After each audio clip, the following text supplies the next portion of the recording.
Antonio Alvarado, bienvenido a La Vera. ¿Cómo llegas a esta tierra? ¿Cómo conoces La Vera?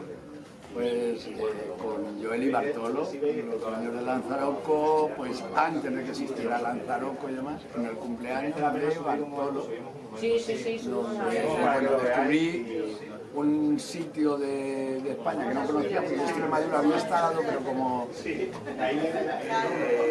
jurado, de concursos de jóvenes diseñadores y cosas así, pero realmente no conocía toda la zona de Extremadura. Soy un eterno enamorado de Extremadura y sobre todo una cosa que lo que más me gusta de La Vera, aparte del carácter de la gente, los quesos, que me tienen loco. ¿En qué año es eso más o menos? 2006. En el 2006. Y desde entonces no he dejado de venir. ¿Qué sentimientos te generas? Bueno, imagínate, como si estuviera en mi casa.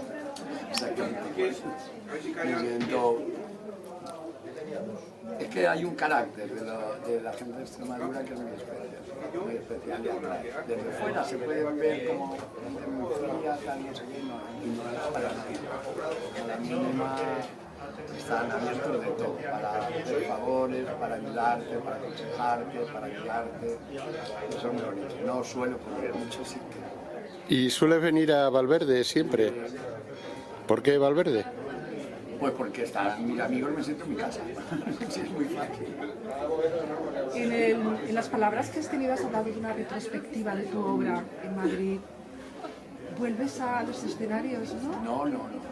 O sea, quiere decir, una retrospectiva es... Bueno, pues, mi amor, son 40 años de trayectoria y entonces, bueno, se ha conseguido recopilar en un porcentaje del 80% toda, no solo vestuario, sino todo lo que han sido complementos, joyería, mobiliario, suelo, que también con mi hijo que está aquí al lado hacemos una colección conjunta con un mosaísta y pues para que la gente realmente disfrute de aquellas cosas que se hicieron bien, que hoy en día sería bastante difícil.